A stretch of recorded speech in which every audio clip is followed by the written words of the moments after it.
What is up, everybody? Welcome to Stay Hot. I'm Blaiden Kirk, joined as always by my two favorite co-hosts of all time, Matthew Sponhour and Theo Ash.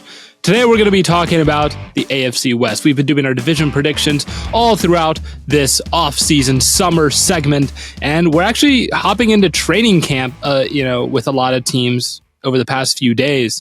So we'll probably have some stuff to talk about there as well in the coming episodes. But today we're going to keep chugging along these division predictions, focusing on the AFC West today. That's Broncos, Raiders, Chargers, Chiefs. Chiefs, of course, won the Super Bowl. Will they do it again? But before we get into that, Matt, Theo, how are you doing today? I'm doing well. It's good to see training camp videos on the timeline. I feel like this offseason has taken so long. All I want to do is watch a real game of football and have it be Sunday and just a full slate of games.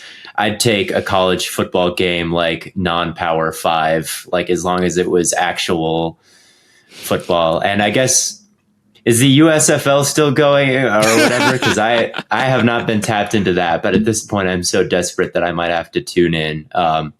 Man, I'm just raring to go.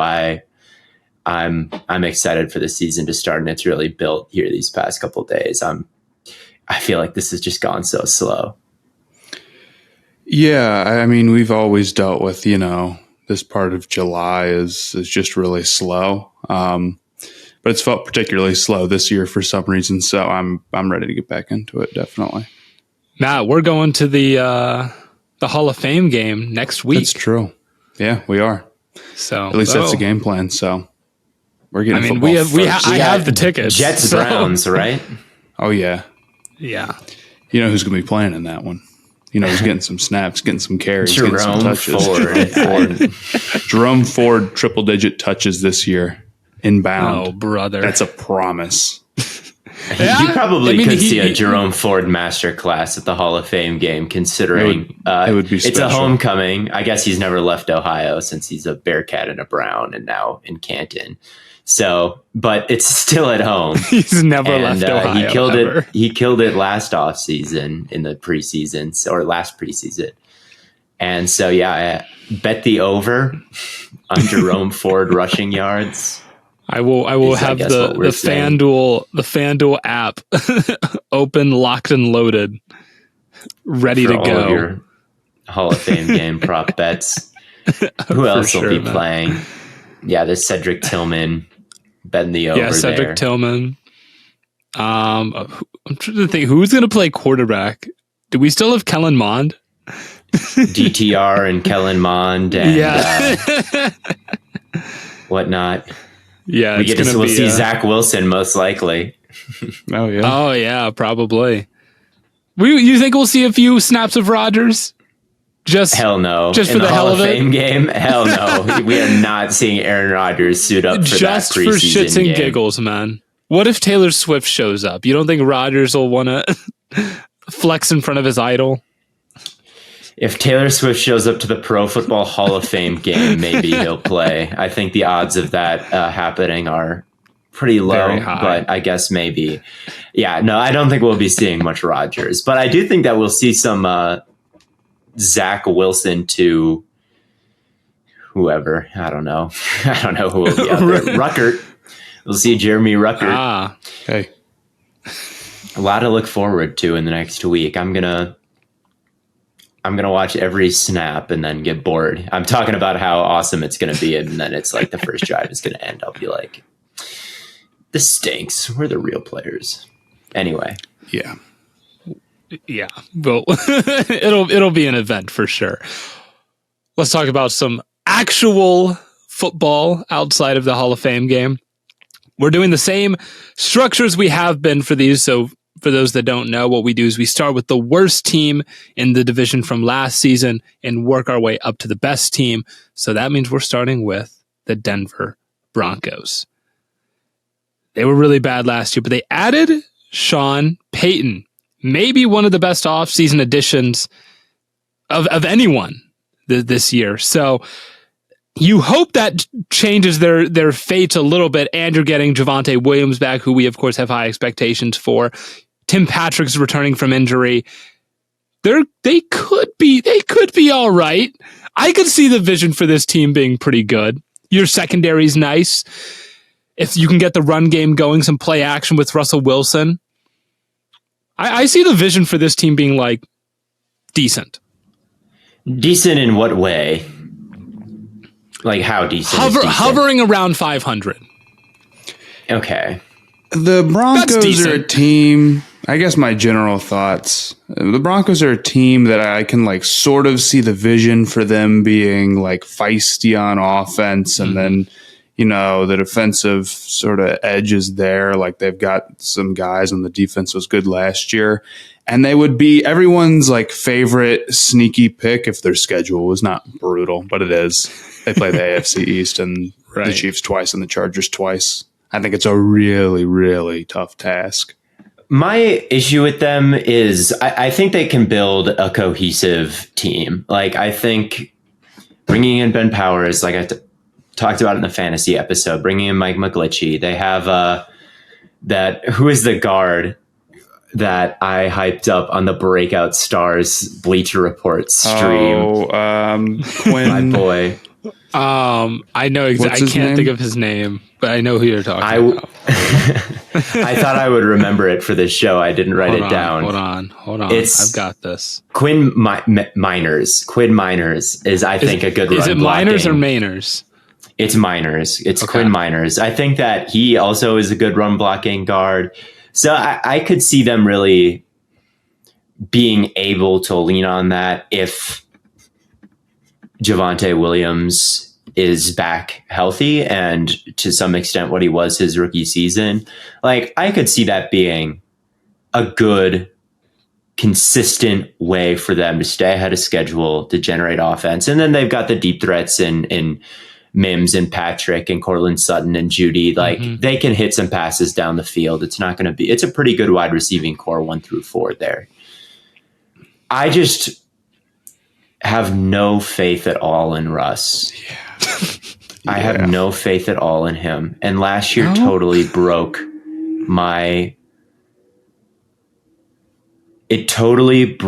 any chance I'm willing to give him that he's going to be like leading a good passing attack going forward. I don't think that Hackett was quite as bad as it seemed last year.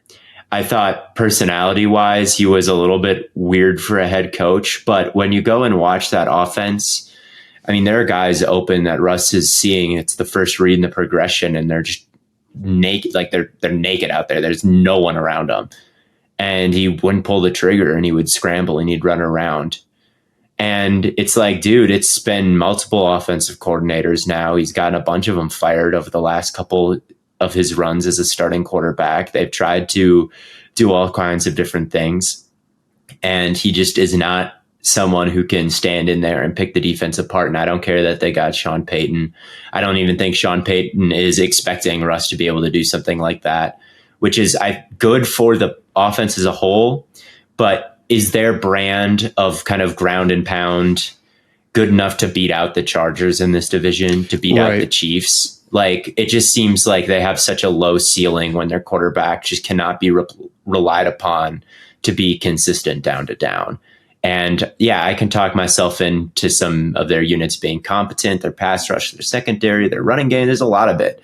But at the end of the day, if you want to beat out the Chiefs, if you want to beat out Justin Herbert and the Chargers, like, you've got to compete and you've got to have a quarterback to match him, I think. And if not that, the team around him needs to be a lot better than it is. All right. It needs to be like Eagles tier if you're going to have a quarterback like Russ, and they're just not quite that. So here's an interesting idea, right? In the group chat, I was talking about, I think Detroit should make an offer for Trey Lance. I don't know if I would say Denver should make an offer for Lance, but if we get like 5 weeks into the year and Lance is really good, do you think they should make an offer for Purdy? Nothing major. Nothing major. He was a 7th round pick, but I don't think that's like some big end goal solution for them. I mean, if Russ is bad, I'd rather just draft a quarterback or take my chances like that. I mean, you could move for Purdy. I think if Lance is good, like, I think it's possible that one of them eventually gets moved or traded to become I don't think you can have both else. of them on the roster post trade deadline. I think that you can. I mean, Purdy's a good backup. People overrate Purdy so heavily and like what he did last season. I'm sorry. It wasn't that good.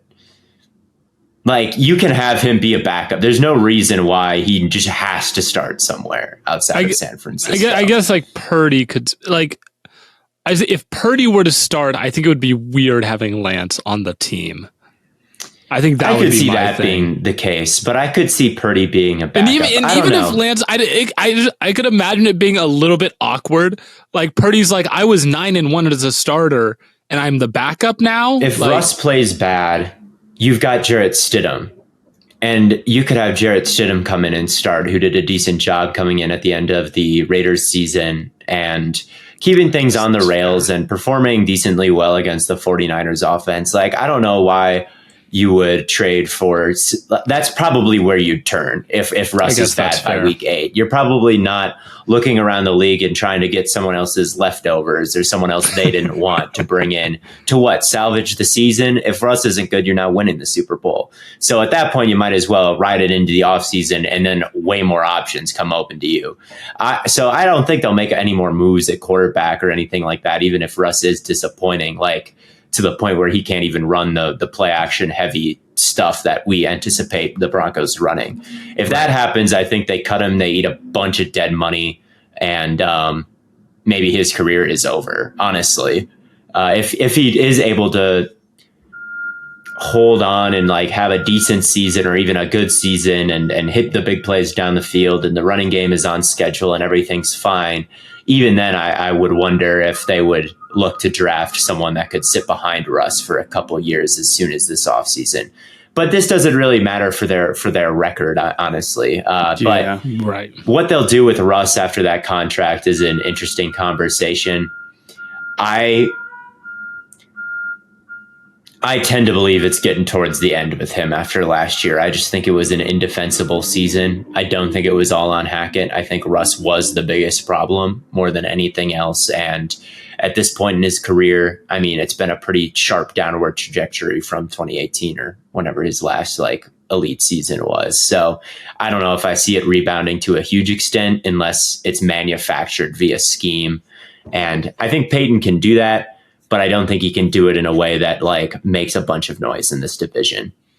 Yeah. I mean, he did it with Breeze when Breeze couldn't throw the ball more than like 30 yards down the field. And he did do it with Breeze, but Breeze was...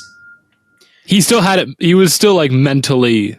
Breeze was limited in different ways, and he had pretty good control over the first like 30 yards past the line of scrimmage, and that's a lot different of a challenge than Russ. He could still pick teams apart, right? Like he could hit the top of his drop, get the ball out fast, and like sustain a passing offense on short passes over and over again. That's not anything what Russ is going to be. Russ is like the exact opposite.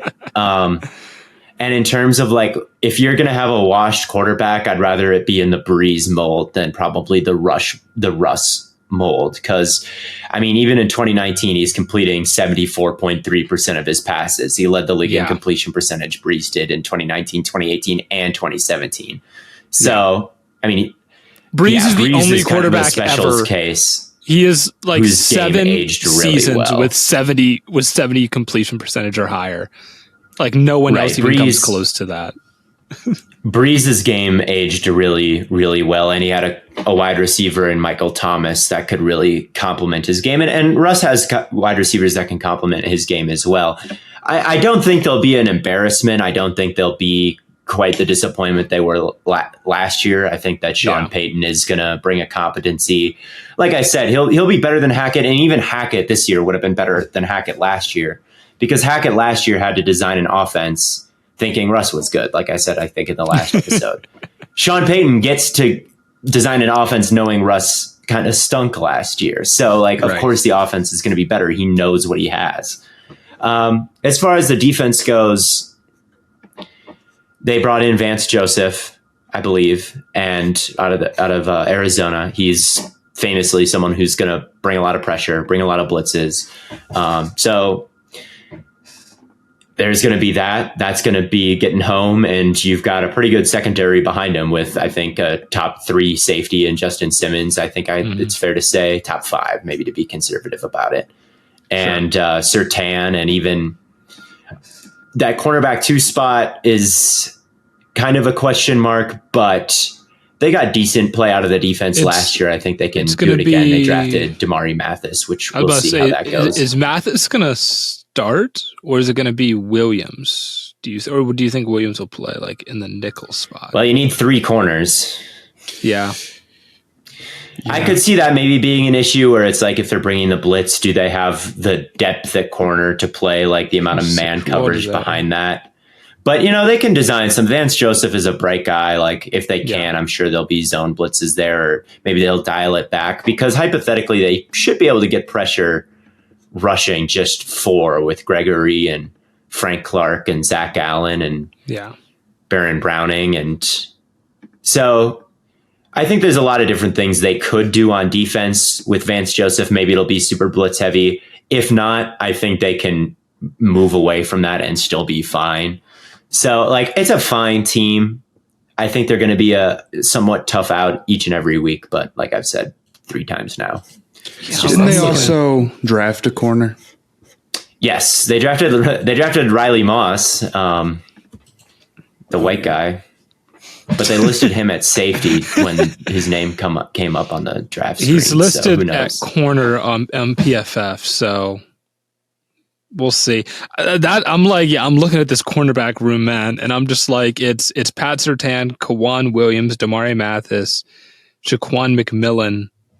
The rest of the team is like very balanced. It's very even. There's highs and lows to each unit. No one unit is just a complete disaster.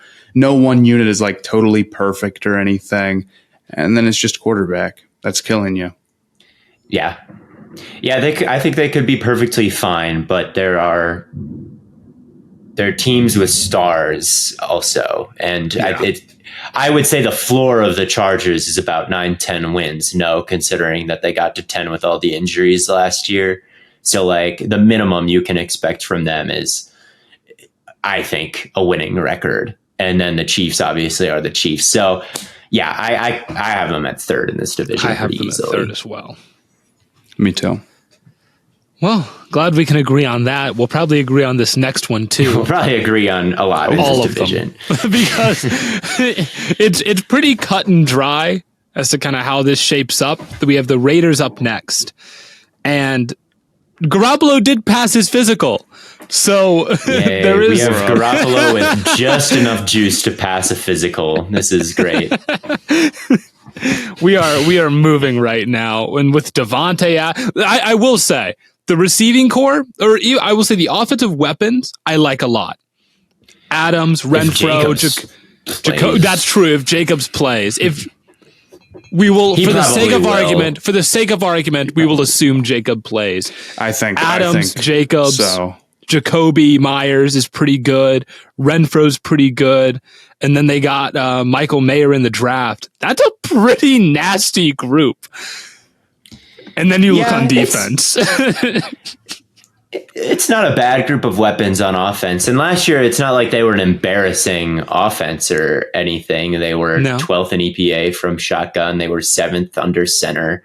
They ran under center a lot. They got behind the center and they ran it a ton with Josh Jacobs. Obviously, leaned on him a lot.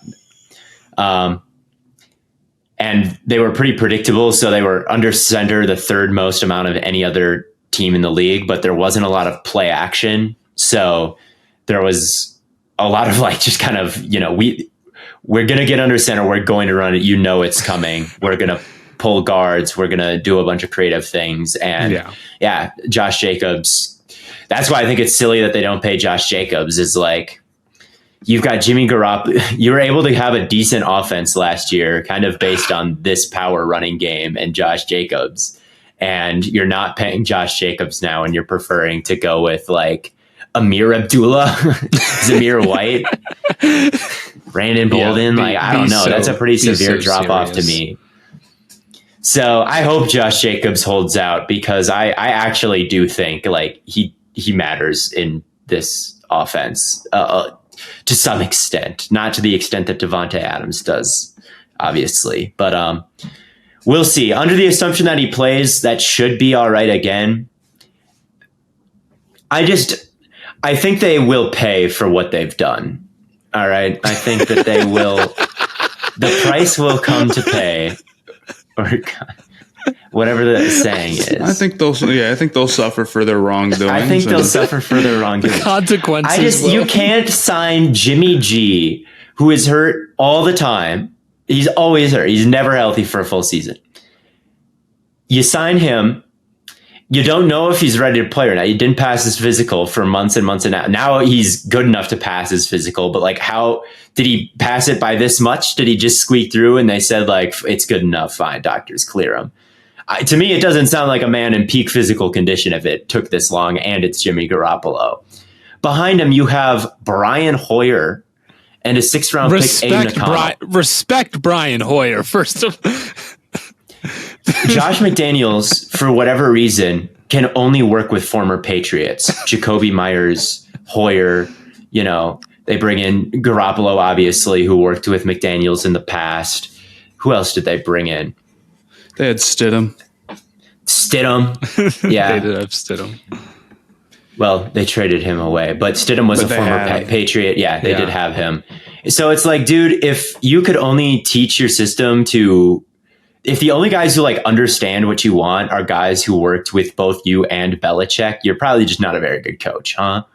If you just need to bring in all these guys who you worked with and you were in New England, if they're the only ones who can like understand your philosophy, and you can't teach it to other players, it seems like, and you pissed off Derek Carr, and you've probably pissed off Devontae Adams, and you've probably pissed off Josh Jacobs.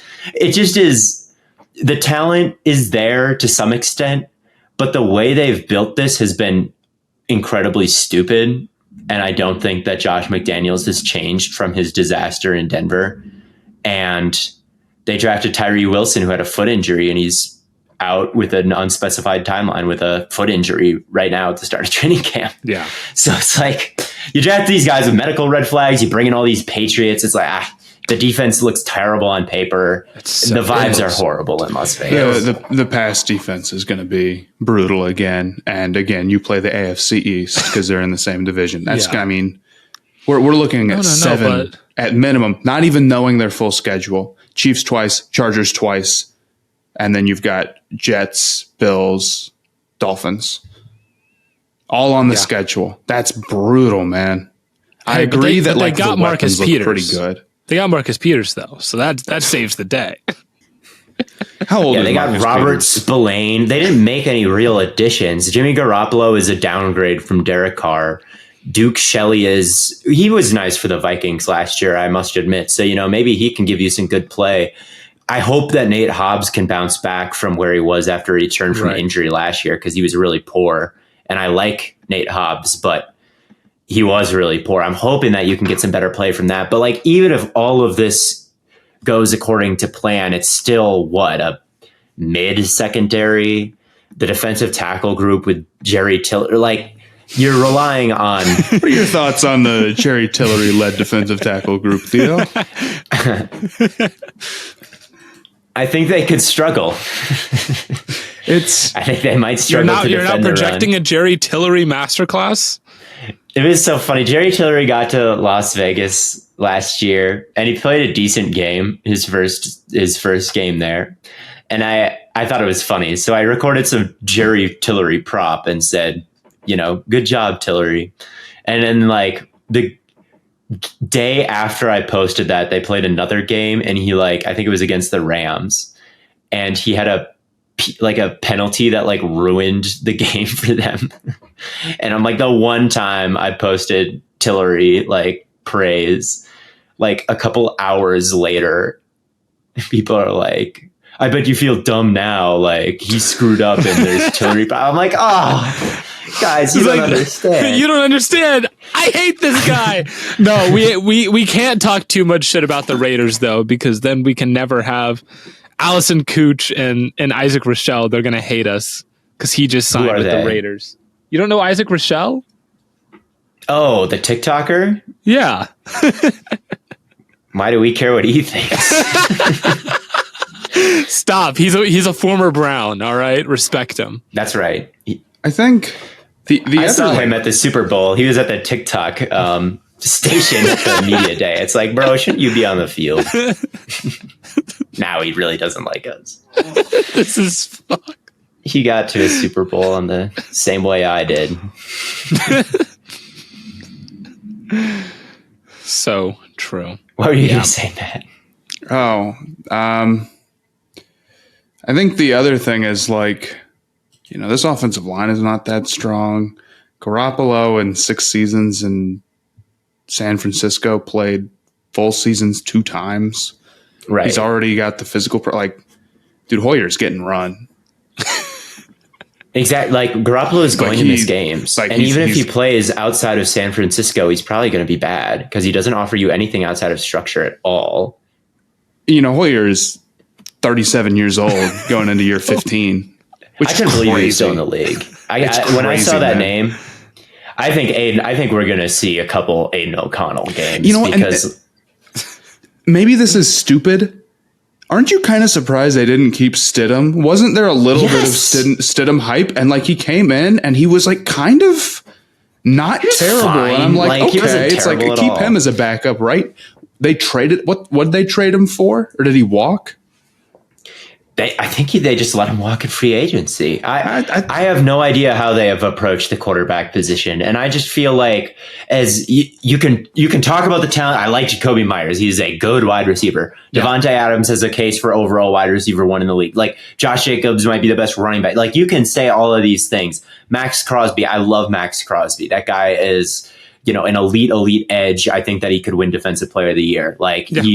All of these things are true about the Raiders. The high-end stars are there. But it's how is this not going to go like the Rams when they had some high-end stars and sucked? This is even worse. It's kind of the same thing.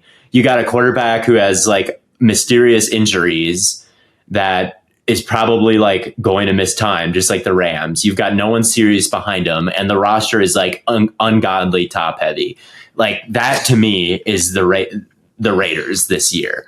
And the way, but except the difference is the Rams won a Super Bowl and the Raiders haven't won a playoff game in I don't know how long, probably since Ken Stabler was out there running around. So they might have somehow they've ended up in the same place. They have to because Derek Carr never it's won either one. them or Detroit, right? It's got to be. I mean, Carr never won one, and who would have won one in the last 15 years before Carr? Longest playoff win drought? Yeah. That's got to be Detroit. Detroit hasn't done it in my lifetime, so yeah, it's since 1991 or something probably. I'm looking it up right now. Or something. It's the Jets actually. It's the Jets haven't been there in. Oh no, the Jets haven't been to the playoffs in 12 years. The Lions have not won a playoff game in 31 years. The Dolphins haven't won a playoff game in 22 years. So 92? 92. Good math. And then the Raiders are third. They haven't won a playoff game since 03. Yeah, it's been 2 decades. I don't know. Maybe the skill position players are good enough to dunk on enough people. They really are good, games, man. They're really nice. And there's I agree, the roster is top heavy, but dude, They will pay for what they've done and how they've built this thing out. That's what I'm saying. I don't care how shiny the stars look. Their karma is coming their way. I don't know if it's the stars, bro. The skill position players are just great.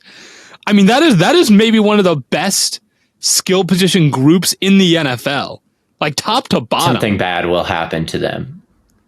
Because they're not appreciating it. They're letting Josh Jacobs not get paid anything. They're screw it. He can. I mean, here's the if everyone plays. Their 6th receiving option would be Austin Hooper. That's pretty damn good. You can't. It's a funny way to look at it. It is a funny way to look. Or even not even Austin. Keelan Cole would be the 6th. That's right. And he's due. Yeah, Keelan Cole. Trey Tucker. Hey. Quite good. Hey. They brought in is Cam Sims the Steelers or is that Cam? Steven They do have Sims? Cam Sims. Hell yeah. Bro, the Washington receiving legend. the receiving depth is nuts. It's nuts. Yeah, Wow. it's fine, but it's like you need more than that, and I just don't think they're gonna have a quarterback at all. Like if Garoppolo plays 17 games, it'll be a miracle. If he plays well for 17 games, it will be whatever the tier above a miracle is. You know, Yeah. God's they will. didn't do it right. They did not do it. Josh McDaniels, you're not the guy. This GM, you're not the guy. I don't care. Devontae Adams is there. He's going to demand a trade by the deadline, and Josh Jacobs is going to hold out, and they're winning 3 games. Like, So where's Devontae going? That's the real question. He's coming home. Hey, Rod, did you see Rodgers took a pay cut today? I did. I did see that. Good for It's him. all setting up nicely. Hey, I know don't that need he a has wide receiver Devontae one. numbers. I They've know got that he a has real wide Devontae's receiver one in New York. Bro, Garrett imagine having and Devontae week and 10. Garrett on. Oh my god, that would Super Bowl be better. incoming. That would be better than AJ Brown and Devontae Smith. He texted Devontae last night, and Devontae said, "Look, man, if this is bad by October, I'm forcing my way out. But I know that the Jets can't take on my contract." And Rodgers said, "Worry not. Took the pay cut this morning. It's all shaping up." Theo was peering over Rodgers' shoulder as this text is happening. I hacked his iCloud. I know. I saw the text. The iCloud leaks. So yeah, Josh Jacobs is going to be I don't know, Viking by week 8. Devontae is a Viking? Jet by week 9. It's Viking? something like this will happen to the Raiders this year. Mark my words. They will finish last. Crosby's out too, I fear. Crosby's a Packer. Definitely. No, Crosby's going to be like a Panther or something. Let's let Matt have something to root for. We need Devontae, man. You do need need receiver. Devontae. You I do feel need like Devontae. he's too good for Max Crosby. I'm gonna be sick. He's too Well, good. I think they're about to pay Burns, so the allocation of money to certain position groups and whatnot. Hey, Bryce was named the starter today. I hope so. He was. Who is the backup in Carolina? Andy Dalton. Oh yeah, right. The Red Rocket. Yeah, I thought there was some real chance they were going to roll with Dalton week 1 and be like, "Oh, we're doing this," but I'm glad they're not. There's no way. We all have the Raiders at 4, to demand right? This. Like all this talk, we all have the Raiders at 4. I do. Yeah. Yeah, the defense is too bad. Like as much as I love their skill, like I could, like I know I just dick rode their skill position players a bunch, but like their defense stinks, man. It really stinks. So Yeah, I don't trust their coach, McDaniels. I don't trust their GM. I don't trust the vibes. I don't trust the team chemistry. I don't trust the defense. yeah, They have the potential to outperform my expectations, absolutely, but I don't think. I think they're less than the sum of their parts, even. So, yeah, they're 4th. So let's talk about the $250 million man. I want to say it he's was. perfect. Well, Herbert is perfect. He is. He is. You're right. I always think back to when we saw him play against Patrick Mahomes, and we're like, "Is this guy better?" He outperformed him in that game.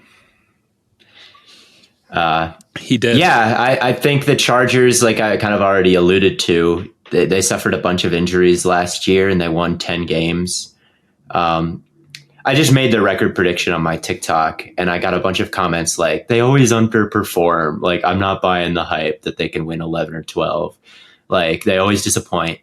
And it's like, do they really, like, how badly did they disappoint last year? Obviously, they disappointed me because I thought they would be the best team in the league, and they underperformed. But they still won 10 with a bunch of injuries. It's not like this team showed up and just missed the playoffs entirely or like looked terrible or anything like that. Like it's not like, to me, Herbert is just this perennial do nothing guy. I mean, they had a winning record through all of last year, through everything that they went through. So I don't know if like cursed Chargers or, they'll always be destined to suck really applies, at least for the regular season. If you want to sell them as like a Super Bowl contender once we reach the playoffs, I'm fine with that. But I don't know. What are your guys' thoughts on LA? Because the Chargers, you say the Chargers don't always just fall short of expectations. They've made the playoffs twice in the last 10 years and they've won one playoff game. So I think that they definitely they've been good for most of that time. Right. That's the thing. Is like they're good, they're always good, but they do always seem to fall a little bit short. Like even I agree, but I think it's overblown, especially after last year. Like they did win 10 games and make the playoffs. It's not like they swung and missed on everything and they lost in embarrassing fashion, and that's a very Chargers thing to have happen. Right. Definitely. They are a little cursed.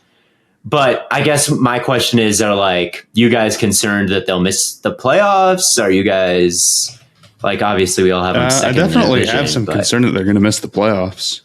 Okay. That's a very real possibility.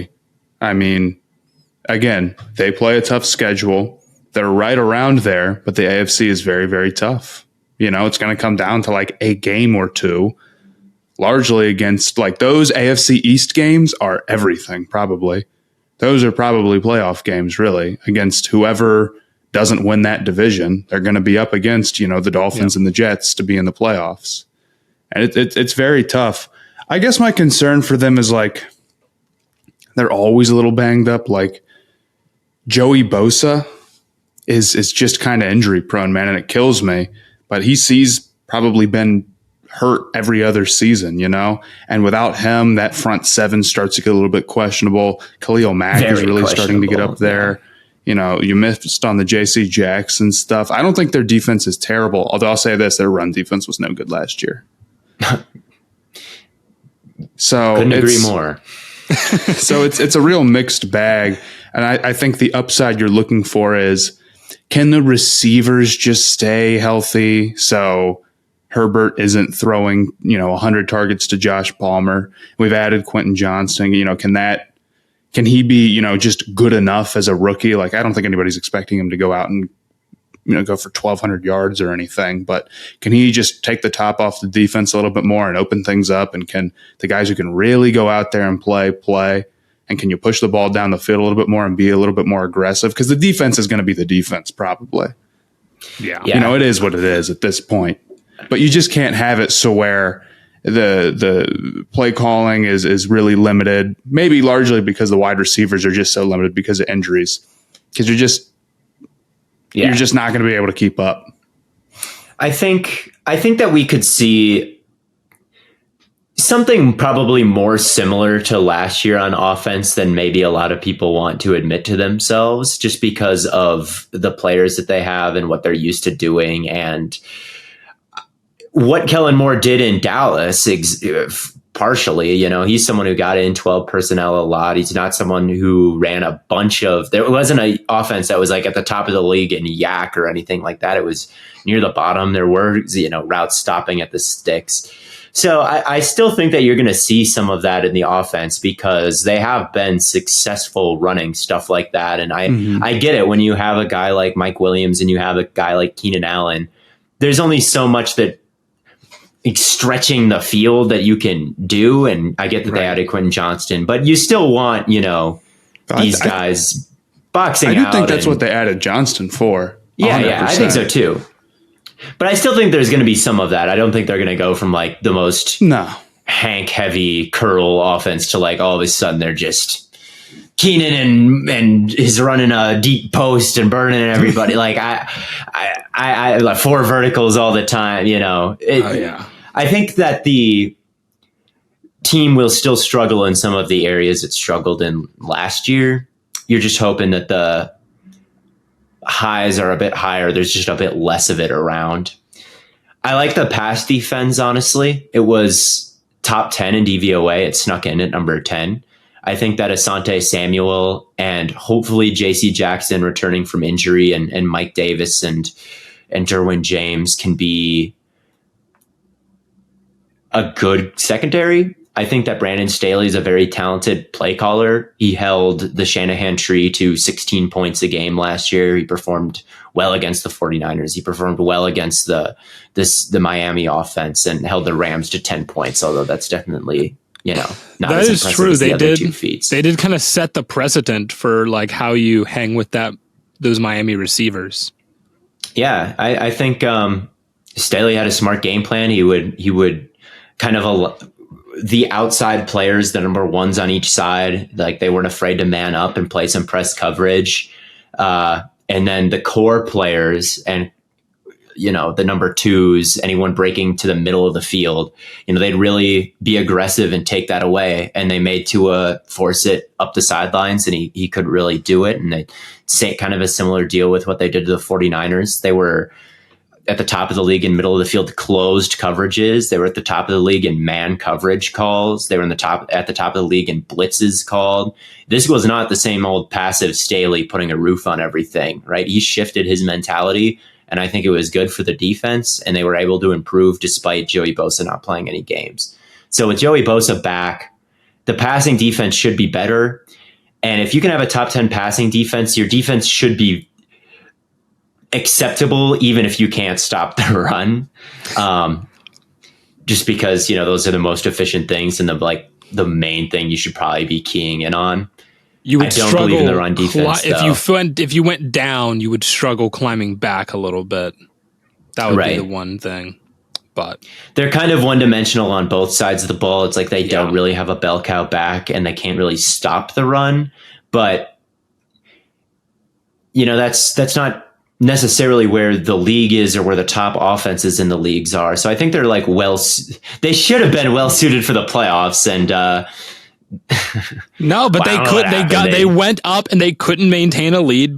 Why? Because they can't stop, or every time they throw the ball, they end up either it's like a short gain and they have to either get out of bounds and stop the clock, or like it's an incompletion and they stop the clock. Like they can't run the ball and just like keep the clock running. Right. But I like the offensive line. I think Salyer played well last year. I think Pipkins played well last year. I do think there'll be more. I'm excited to see Mike Williams used more as a athletic receiver who can catch things on the move. Obviously, he's great in contested catch situations, but I do think that he's got a bit of juice like after the catch. And if he can catch it like on the run, he can make some things happen. I like him for fantasy this year, actually, Mike Williams. I think that he's kind of in for a big season in this scheme a little bit where, Keenan is at kind of the twilight of his career and Quentin Johnston is just starting it. Like, I think that Williams could be the guy more than people are expecting. I don't think they're the most well-rounded team in the league. I think that they'll run into problems that are similar to what they ran into last year at some point. I don't think they'll win the Super Bowl, but I think they can win 10, 11, 12 games again and finish second in the division and make some noise in the AFC. I do think they'll finish second. 10 is probably right around where I don't know if 12 feels like a lot to me for this Chargers team. Like the schedule. And if they get into a situation like 2 years ago, and this is why I agree with Matt and saying like I could see a vision where they miss the playoffs. If they get into a situation in the last game of the season, like 2 years ago against the Raiders, I don't know if they pull out that game because they didn't last time, despite Herbert playing a perfect game. This is 2 years ago. This is like the Jokic stuff. It's like, you don't trust him because of what happened in the past, but in big moments at the end of the year in the playoffs or whatever, like people are so bad. Well, it doesn't matter. The past doesn't predict the future. If they're talented, they're talented. They could win those games. Like I I know that it's, they seem cursed. I just don't believe in it. I think it's baloney, really. I do. I think that's because you're not the fan of a cursed team, man. That's the problem. Every team is cursed. The Panthers are cursed. The Browns are cursed. The Chargers are cursed. The Vikings are cursed. The Bears are cursed. The Lions are cursed. What team isn't cursed? The Falcons are cursed. Teams that have won a Super Bowl. Sure. In like the last 20 years, how many teams is that? It's just probably a couple. Like half of them. I don't know. Half of them. You and I would say the Packers. The Packers aren't cursed. Games. The Packers aren't cursed. The Patriots aren't cursed. The Chiefs aren't cursed. You had an all-time great quarterback. Are the Cowboys cursed? For 15 years? I'm not saying they are cursed. I'm saying that every team that is not like the Steelers, the Patriots, and the Packers, and like the Eagles and Chiefs now, would say like, oh, we're a cursed franchise. We never win anything. Who else is cursed? In this division, the Raiders are cursed. The Chargers are cursed. Are the Broncos cursed? They got Peyton. I guess they're probably not. They probably wouldn't fall under the cursed category. At least 2/3. You just don't get it. Cursed. Like sometimes you can have the franchise quarterback who is awesome, and it like doesn't work out for him just because it's just fucked. That's something that doesn't. Matt gets it. Matt gets it. Tell me, what does not work out? Like, what if they get to the second round of the playoffs and they lose? Is that cursed? I would say depends on how it happens. It depends on how they lose. Yeah. I guess it depends on how it happens and how they lose. But like, we'll probably look back on this Chargers team and be like, yeah, they were cursed.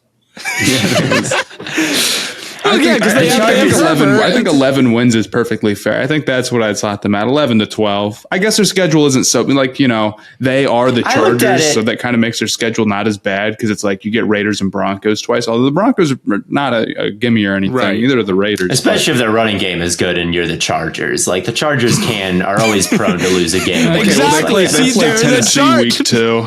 That might be yucky stuff with Henry. We'll see. They're always. See. I mean, I always think back to that Texans game when Rex Burkhead. It was kind of a must-win game, and Rex Burkhead went for like 200 yards on him. But I don't know. I think. And you don't think Rex Burkhead ran for 200? You don't think this team is cursed? Come on, man. I think their run defense stinks. I just think that we're really bad at determining like who is cursed and who is not. I think that.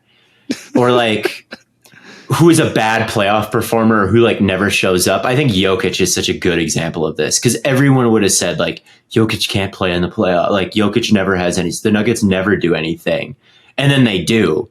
It happens a lot. I think people who were saying that were like totally crazy. There was some fair complaints about whether or not defensively Jokic was a liability. But, I mean, the Nuggets pretty much every single year since Jokic became the star player that he is had like maxed out what they possibly could have done with the guys they were working with. And then this year's the one that it came together. But as a rule of thumb, I would say the best postseason teams are typically also the best regular season teams. But only one team can win it every year, Like people would say Rodgers is a bad playoff performer. And I don't think that that's quite fair, although he's definitely had some disappointing performances. And I just if you're not Brady, okay, Brady is the standard, right? Every single quarterback needs to have like multiple Super Bowl wins before they're considered like good playoff performers. I just have faith in a must-win game. Like in the Chargers. I do. You do not talk about quarterbacks like this who are not cursed. This is the most cursed conversation ever, bro.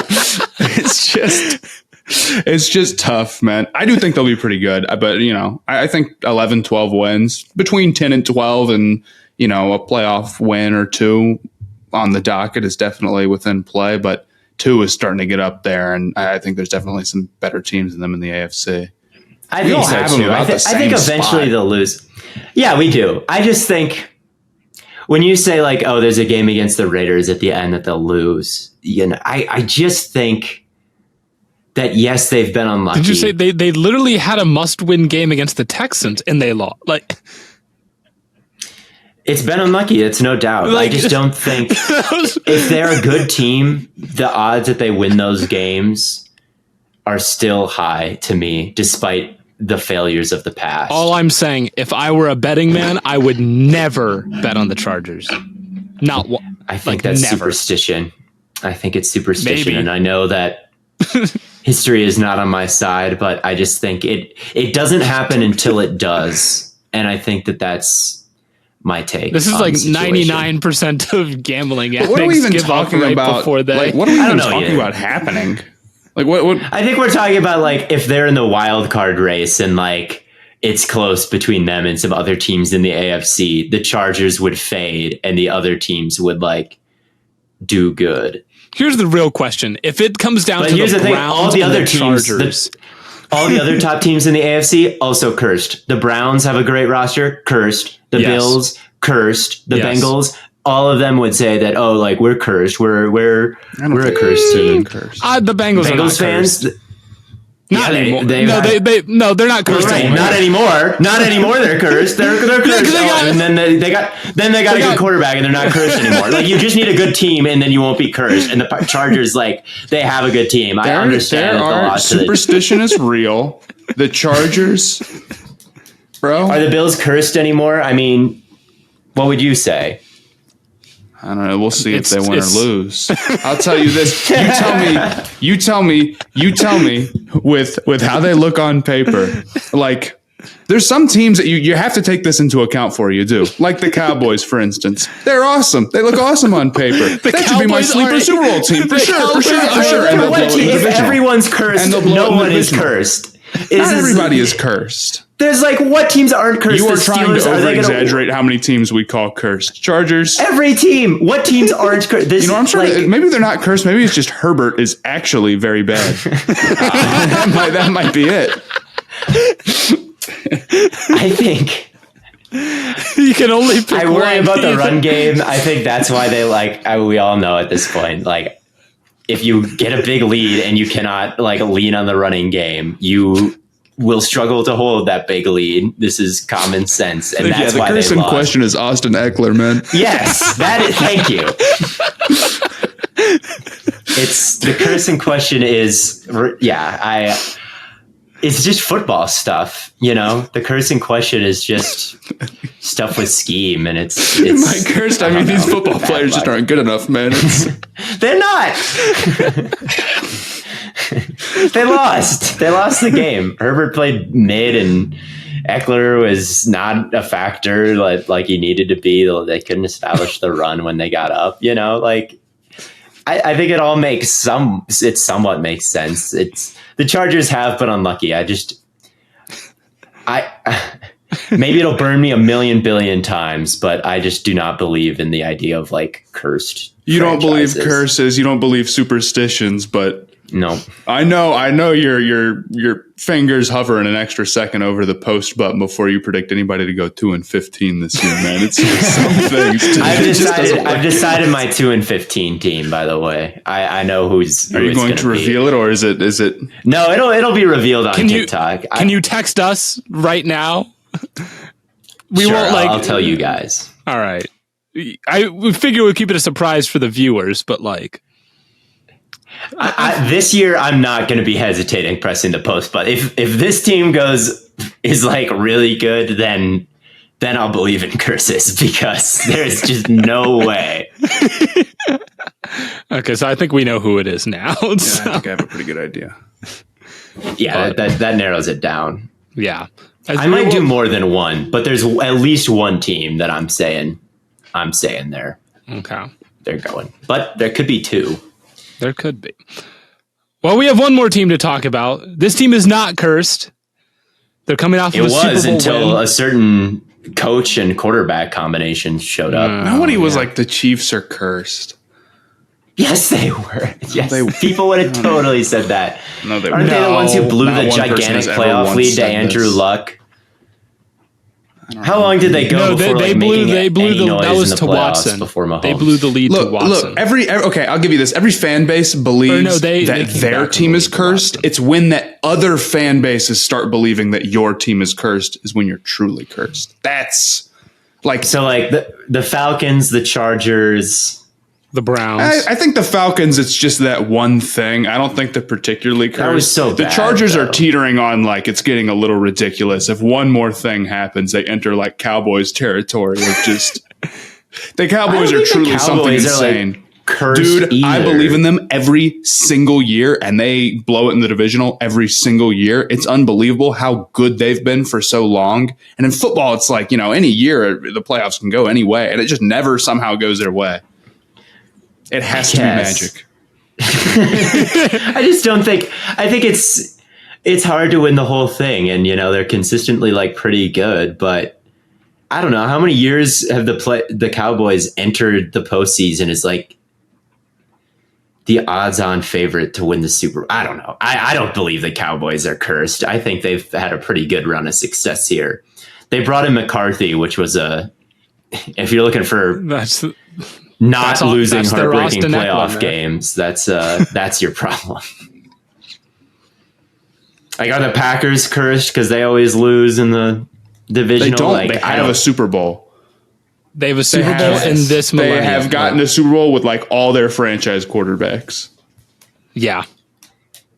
I don't think the Packers are cursed, although I would say that the Packers have suffered more heartbreaking playoff losses than any other team in the last 10 years. I would say that about the Packers.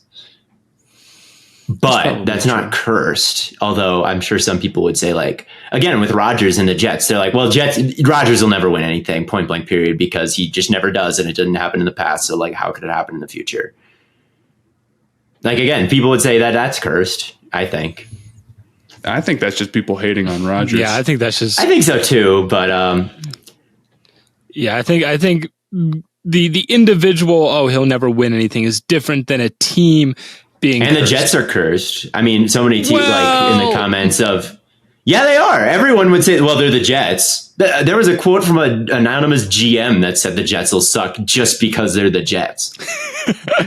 I post like Jets hype and people are like, you're forgetting one thing, actually, Theo, sir. They're the Jets and they'll always be bad no matter what, even though every single good team in the league was like drafted first overall within the last couple of years. The Chiefs with Eric Fisher in the last decade, I think. The Bills sucked recently. The Bengals sucked recently. The Eagles were pretty bad recently. Like, I just don't buy any of it. So this all to say, I don't care about the Chargers' track record. Fair enough. Do you want to talk about the Chiefs? Not really. They're going to win this division. They're not cursed. No, Kadarius Toney might be. Kadarius Toney. There's 31 cursed teams in the Super Bowl champ. That's how some people act, man. Did we just? I mean, how long did we just spend talking about curses? Like 20 minutes. I feel curses like and hexes and that's okay. magic spells and. Anyway. I think this Chiefs team is pretty similar. Yeah, I think it's pretty comparable team. They have very much decided that, like, and I don't blame them for this. I think when you have a quarterback as good as Mahomes, it's like, how much do we need to be spending at receiver?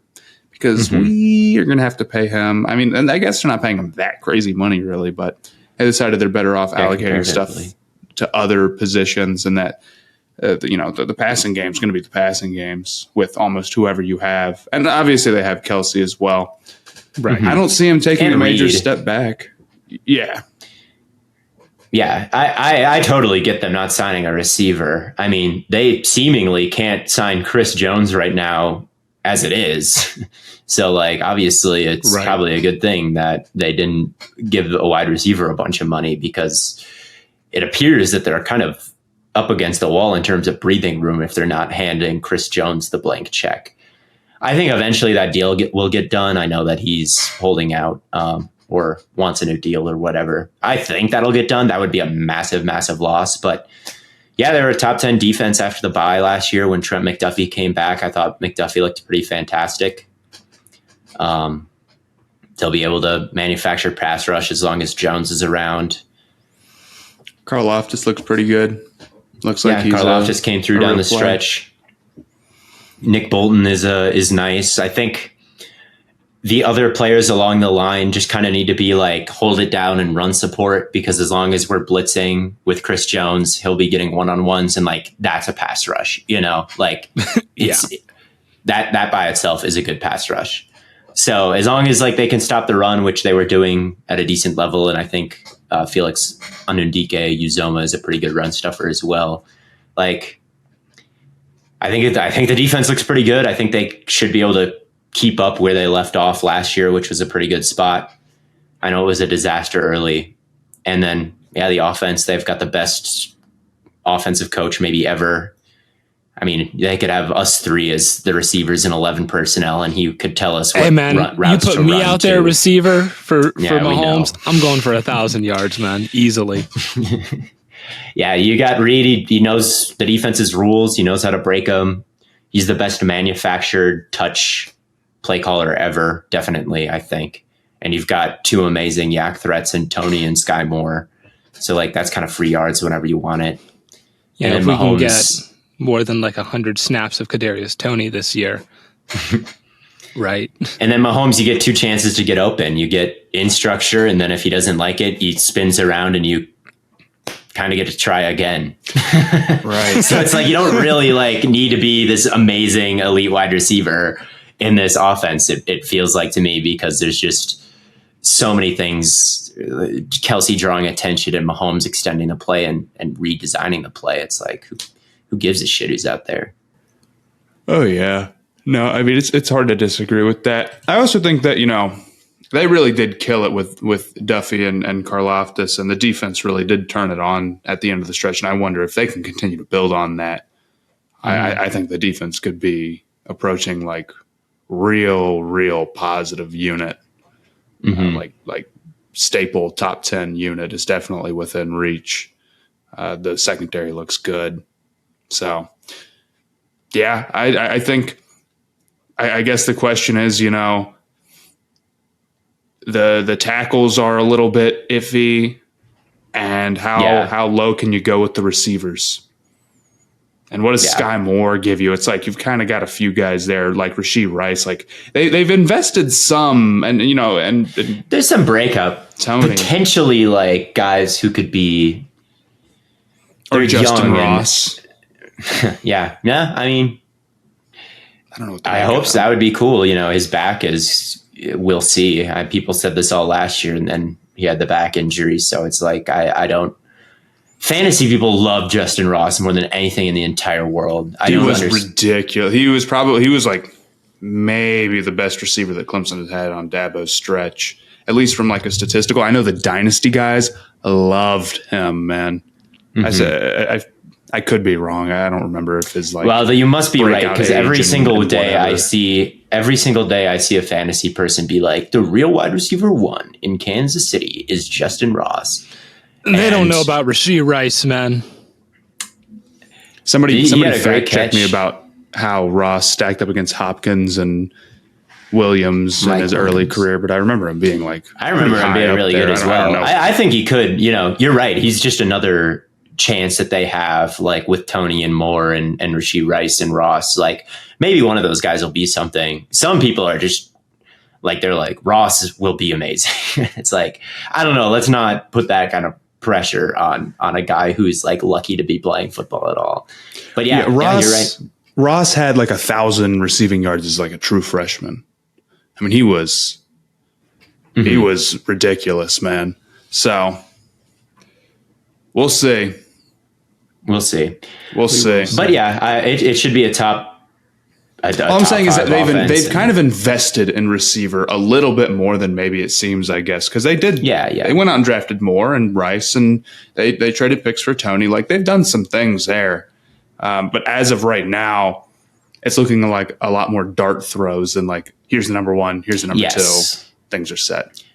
Yes, that's exactly what it is. Is like they've got a lot of potential, and they took a lot of bites at the apple, and if any of them hit, then fantastic, you know. And if none of them do, they'll probably still be okay. And if none of them do, and Kelsey's a little bit older, and like, who knows, maybe the offense takes a step down from number 1 in the whole league, like they have been the last 2 years.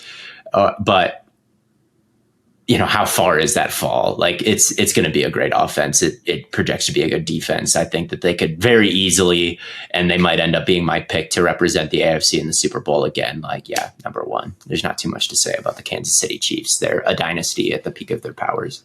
I'm seeing a lot of Rashee Rice highlights on Twitter right now. Hang on now. He had a great catch in training camp that I saw. So yeah, maybe, you know, I wasn't super high on him, but again, you've got a lot of chances. If there's anywhere that you can reach your potential as a wide receiver, it's probably Kansas City. So yeah, it's a great spot to end up for him. And, you know, he's definitely got some sick. Like a second round pick, and you go to like a wide open receiver room at Kansas City with Andy Reid and Mahomes. I always think that is crazy, is like some guys just get the privilege of being drafted into just these dynastic like organizations. I watched a video of Tatum getting drafted by the Celtics, and it's like, how good do you got to feel if you get drafted by the Celtics versus like the Magic? Like, you've just got to feel like you're on top of the world, man. Like, everyone's got the same shot to draft you at the top, and you landed on like the best organization. I would personally prefer to get drafted to the Browns. Yeah, man. Your career, not looking good. I always think about like being a rookie and your team wins a Super Bowl when you're a rookie. Mm-hmm. Like Karlaftis, first round pick, and then the Chiefs go win the Super Bowl. And you I thought about that. Yeah, Super Bowl champ. There's awesome, the Hail Mary attempt at the end of the game, Eagles versus Chiefs, and you see McDuffie freaking out. And it's like, you just stepped like, dude, in life and can't get much and better than that. Won the Super Bowl year 1. It's crazy. Yeah. So it definitely brings the most out of you. And I thought this is a different team, but like, that's why it's good. I think that Jalen Carter got drafted by the Eagles as opposed to like the Raiders at the top of the draft. Is like, there's a certain expectation when you're like, when you've got this opportunity to like win the Super Bowl right away. It's a lot of weight on your shoulders, but athletes are all built for that, or they should be. So yeah, you've got to be pretty pumped. Yeah. Well, if I was in the NFL draft, I would say, would you want to get drafted by the Panthers, Matt? Or people always freak out about this where they're like hometown. I wouldn't want to do that to them. I'm not a real NFL player. If you were a real NFL player, would you just be like, Panthers got to be the destination? Or I wouldn't be like, I'm only going to the Panthers, but I'd want to go to the That would be so funny.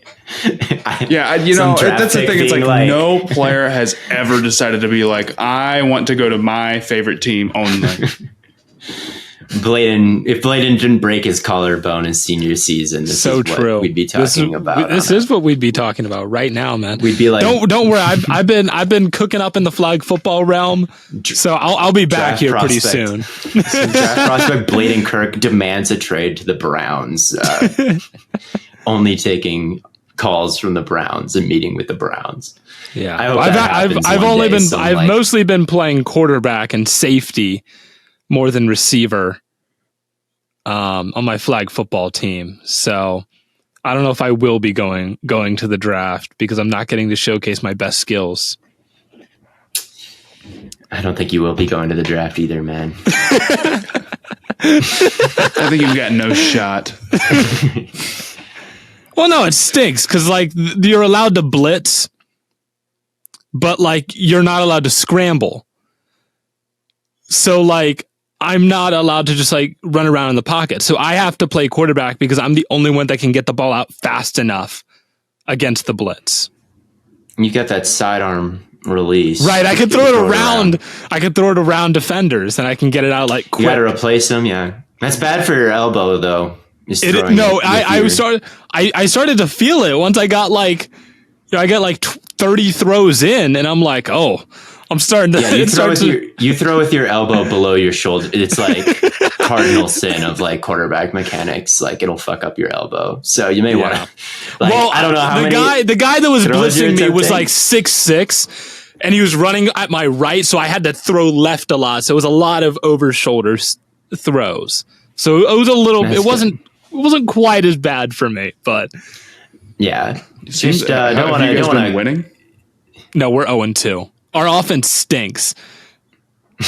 And have you seen Quarterback on Netflix where all the blame, they go on that whole monologue where like, our defense is great. Our defense is pretty good though. I've had 3 picks and a pick 6. I've been cooking a little bit on defense, but I can't save us on offense, man. Some help. I think always the best flag football strategy is just one read offenses. That's what I've been doing. I just run crossers, and I just like, okay, whoever like clears first basically is who I'm hitting. The problem is that the blitz gets there in like 3 seconds, and I can't throw it right over the middle because the ref is standing there. So, yeah, really, I'm so dead ass. Do you think if you asked the ref to just like stand somewhere else, they would? He has to stand exactly 7 yards back because that is the blitz line. I think you got to gun it right towards him anyway and hope he ducks. That's what they do in college. I hope he ducks. I'm serious. I mean, that's what they do in college. If you watch college film, the ref is like stanced up I'm just going to warn him. That's what I'm going to do. I'm just going to like pre-game be like, hey, man, we're going to run some crossers. And like, if you're standing there, I'm going to hit you.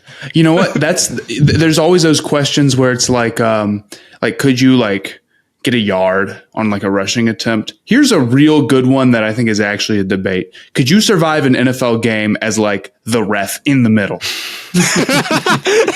Or do you think you'd get clobbered or in the way?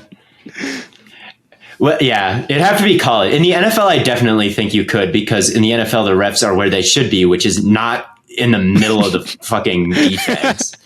In college, they are. I would be scared. I definitely could not make like a call. Alabama, Georgia. This is not Mountain West. It's the big boys. I think if my goal was to avoid the players, I think I could do it. But you don't have to get calls right. Penalties. You will get booed a lot though, and you'll have to go and they'll say Theo Ash is the worst ref I've ever seen. The play would start, and I would just like instead of like looking at the line, you'll get ESPN will post about this. What is this ref doing? He says he sprints away from the.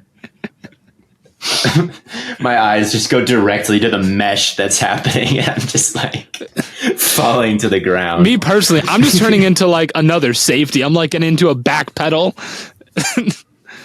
Has a ref ever caught the ball? That's never once happened. I don't even see that. I don't remember the last time I saw a ref get hit by the ball. They're just that good. They are pretty good. It is kind of amazing, like how little they affect the path of the football in college football, but it isn't rare that they like fuck up a route or like a quarterback scrambling or something. Like, I just don't understand why they're in the middle of the defense like that. But what you can do and what college football teams do is if you're running crossers, and although I guess, where do you have your wide receivers line up? It's not a very wide field, so don't. It's like that's what I'm saying. You got to get really condensed. I would almost stack them on top of each other, like right in front of the quarterback. These I can't like get to the middle of the field as fast. I don't have enough time to like manufacture a legit play call. I can just kind of run those little like jet sweeps where you just throw it forward a little bit and it's technically a pass. Can you chip them? We're allowed to run the ball. We can't block, but we can run the ball. Why don't you just do that? But that's what we've started doing a little bit, but. They usually seems like so what they'll do is they'll hand it off to me, and then like because you can run or pass after a handoff, so this gives me the option to scramble, so then I can run around a little bit, and if I don't see anything, then I just take off and run. But then this is too much to think about. You guys need to simplify your offense. Well, here's what I said. What I said we should do is just start running RPO. I'm just going to hold this mesh point. That's so simple. If I'm the one reading it, because I don't have to teach anyone how to read it if I already know what I'm reading, because I know they're sending a blitzer off my right side. I give a mesh point, right? And then he either attacks the mesh point and I throw it, or he attacks my throwing lane and I hand it off and it's like 6 yards. I think that might be harder to read than you think. I feel like if you know that if someone is blitzing, you should just say, like, no matter what, I'm getting the ball to this person. Like, I'm not waiting for the crosser to come open. I'm just saying, like, no matter what, you're the read on this play. Like, it is not going to anybody else. Do not expect to get the ball anybody else. I would honestly just do that. Well, I did that a couple of times and it got dropped. So are they blitzing in the sense of like they're bringing multiple guys, or is it just like the one guy? It's just one guy, and he can't be blocked at all, and I'm not allowed to scramble. So the most I can do... But you get the ball handed off to you so you can scramble. Not all the time. I don't always do that. Okay, well, here's what you do. You get the ball handed off to you so you can scramble. Then you just have everybody run as deep as they can, and then you just juke out the guy. What's it, 20 yards for first down? All you got to do is average like 5 yards. Yeah, you need 20 yards for first down, but it's only 3 downs. It's not 4 downs. It's 3 downs. Okay, 7, 10. Well, throw the bomb. Yeah. And then when they adjust to that, then you have the wide open bomb. There you go. We might just... There must be a way to work around this. Because there is. Do you guys blitz? Sometimes. How did you get beat when you guys blitzed? You know what? I've played flag football, or at least I've seen schematically. You are too passive because you want picks. Yeah, you want picks. You want I get them. And I get them all the time. You do get them. But you got to blitz more sometimes, man. I've seen this. Do you want me to blitz? I don't want you. Are you calling the defensive plays? No. I mean, kind of. What I do is we have one guy that is like lined up across from the center, and I'll be like, and every day, like before the snap, I just get up to him and I'm like, just let me know if you're going or not. And he'll be like, I'm going. All right. And then if it's like a really specific situation, like 3rd and long, I'm like, stay. We're just guarding the sticks. Right. But most of the time if he lets me know that he's going, I'll go and pick up his guy and man. But then like, if he doesn't get there, like it was bad the last time, mostly just because the guy that was blitzing me was like taller than Matthew and had these ridiculously long arms. So it was like to throw over him, I'm like throwing off my back. Why don't you throw away from him? What do you mean?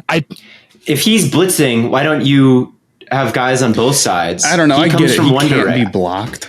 He can't be blocked. He can't be blocked. So like he's impacting the throw from like what 5 yards teams away. Do then to beat you? It seems like with no blocking, it's like pretty hard outside of just like you have receivers who beat their guys. Right. It's like you have to just win the routes quickly. We weren't winning routes quickly enough.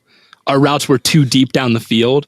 So it was just like that's really the key is that everything you just need everything to be short. I had a couple of short things that were open. They got dropped. I had one like the first throw of the game, like beautiful 50 yards down the field, high arcing throw over the shoulder, dropped. I was pissed. All right, it's an hour 20 into this thing. The lesson is here. You are not getting drafted, is what I'm hearing. That's how we got on this topic. Your fault or anybody else's fault. Right. You will not be playing for pretty the much Cleveland Justin Browns. Herbert right now. But so I think that just about that's okay. We have a game plan in place. We're gonna win this week, and I'm gonna come back Sunday because our game's on Sunday. I'll come back Sunday. And when we're recording, the first thing I'm going to say is we won our flag football game. That's a promise. Sounds good. That is going to happen. We did not talk a lot about the Chiefs. So sorry, Chiefs fans, but you know the deal. You guys know that you're the best team in this division, maybe the best team in the NFL. So yeah, that pretty much wraps things up. Let us know what division you want us to talk about next. And as always, thank you all for tuning in. We will catch you on the Flippity Flop.